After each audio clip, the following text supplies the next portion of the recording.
రైతు భరోసా దీక్ష ఒకటేసారి 9 రోజుల్లో 9,000 కోట్ల రూపాయలు రైతుల అకౌంట్లో ఇచ్చినటువంటి చరిత్ర కూడా కాంగ్రెస్ ప్రభుత్వం ఉంది అధ్యక్ష.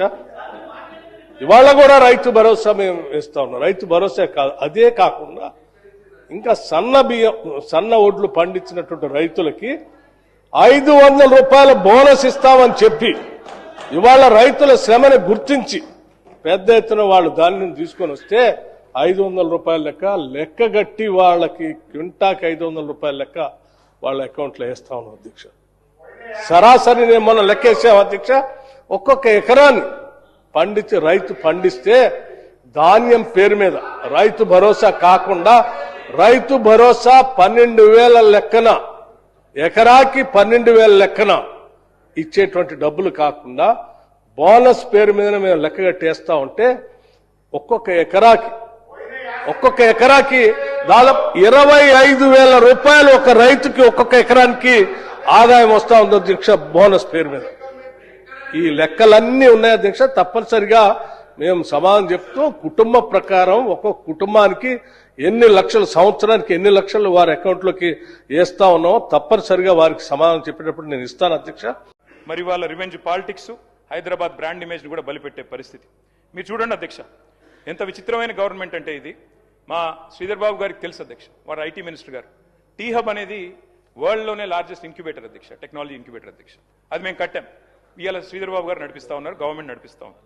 కానీ ఈ ప్రభుత్వం ఆలోచనలు ఎట్లా ఉంటాయి అధ్యక్ష అంటే, మరి టీ హబ్ అంటే అది ఏమనుకున్నారు, ఛాయ్ అమ్ముకునే దుకాణం అనుకున్నారో ఏందో తెలియదు. కానీ మన ప్రభుత్వ కార్యాలయాలు అందులోకి తరలించాలని ఆర్డర్ ఇచ్చారు అధ్యక్ష. ఆర్డర్ ఇచ్చి మళ్ళీ తర్వాత గంటలో 2 గంటలకో సవరించుకున్నారు. అంటే మంత్రులకు తెలియకుండా ముఖ్యమంత్రి గారికి తెలియకుండా ఆర్డర్లు వస్తున్నాయి, మళ్ళీ తర్వాత సవరించుకుంటున్నారు. ఏం నడుపుతున్నారో మాకైతే అర్థం కావట్లేదు అధ్యక్ష. అధ్యక్ష ఈ రాష్ట్రంలో పేదవాళ్ళందరికీ ఇళ్లు ఇస్తామని చెప్పాం. మీరు 10 సంవత్సరాలు ఆనాటి ఇందిరమ్మ ఇల్లు ఇచ్చేటప్పుడు ఒక గదే ఇస్తా ఉన్నారు. ఆ ఒక గదిలో ఆ కొడుకు వస్తే ఆడబడుకుంటాడు, అల్లుడే వస్తే ఆడబడుకుంటాడు, బర్రె ఆడగట్టేస్తాడో గొర్రె ఆడగట్టేస్తాడో అని మాట్లాడి మేము వచ్చిన తర్వాత డబుల్ బెడ్రూమ్ ఇళ్ళు అందరికీ ఇస్తామని చెప్పారు అధ్యక్ష. 10 ఏళ్లు చూసాం, ఎక్కడైనా డబుల్ బెడ్రూమ్ ఇల్లు ఇచ్చారా అధ్యక్ష? ఉదాహరణకి అక్కడక్కడ ఏదో ఒక శాంపుల్ కొన్ని ఇల్లు కట్టేసి అట్లా వదిలేశారు తప్ప ఇవ్వలేదు కదా అధ్యక్ష. ఈరోజు మేము ఆనాడు హామీ ఇచ్చినట్టుగా ఒక్కొక్కరికి 5 లక్షల రూపాయలు ఇస్తామని చెప్పాం అధ్యక్ష. చెప్పటమే కాదు, మొదటి ఒకటే సంవత్సరంలో 4,50,000 ఇందిరమ్మ ఇళ్లని ఒక్కొక్క నియోజకవర్గానికి 3,500 ఇళ్ల లెక్క చొప్పున 22,500 కోట్ల రూపాయలతో పేదవాళ్ళకి ఇందిరమ్మ ఇళ్లు కట్టిస్తా ఉన్నాం అధ్యక్ష. ఇది దేశ చరిత్రలో ఏ రాష్ట్రంలో కూడా ఇంత పెద్ద ఎత్తున పేదవాళ్ల కోసం ఇందిరమ్మ ఇళ్లు కట్టించినటువంటి పరిస్థితి లేదు అధ్యక్ష. ఈరోజు రాష్ట్రంలో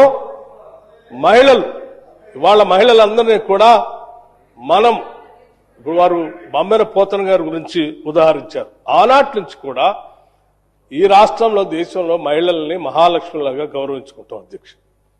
మా ప్రభుత్వం రాగానే రాష్ట్రంలో ఉన్న మహిళల్ని మహాలక్ష్మిలాగా గౌరవిస్తాం. ఈ రాష్ట్రంలో ఉచితంగా ఎక్కడి నుంచి ఎక్కడికైనా ఆర్టీసీ బస్సులో ఉచితంగా ప్రయాణం చేసుకోవడానికి అవకాశం కల్పిస్తాం. ఎక్కిన ఏ మహిళ కూడా టికెట్ గురించి డబ్బులు అడిగే పరిస్థితి లేకుండా చేస్తామని చెప్పాము అధ్యక్ష. ఈరోజు రాష్ట్ర వ్యాప్తంగా మేము ఇక్కడ శాసనసభ్యులుగా ప్రమాణ స్వీకారం చేసినటువంటి గంటలోపులోనే ఒకవేళ మేము బయటికి పోతే ఆలస్యం అవుతుందేమో అని చెప్పి బస్సులను ఇదే శాసనసభ ప్రాంగణంలో తీసుకొని వచ్చి అరగంటలో రాష్ట్ర వ్యాప్తంగా మహిళలకు ఉచితంగా ఆర్టీసీ బస్సులో ప్రయాణం చేయడం కోసం వెసులుబాటు కలిగించడం కాకుండా అధ్యక్ష ప్రతి నెల ఈ రాష్ట్రంలో మహిళలు తిరిగేటువంటి బస్సులకు సంబంధించిన టికెట్లకి లెక్కగట్టి డబ్బులు ఆర్టీసీకి చెల్లిస్తా ఉన్నాం అధ్యక్ష. ఈరోజు ఈ రకంగా మేము ఇచ్చినటువంటి హామీలు అనేకం.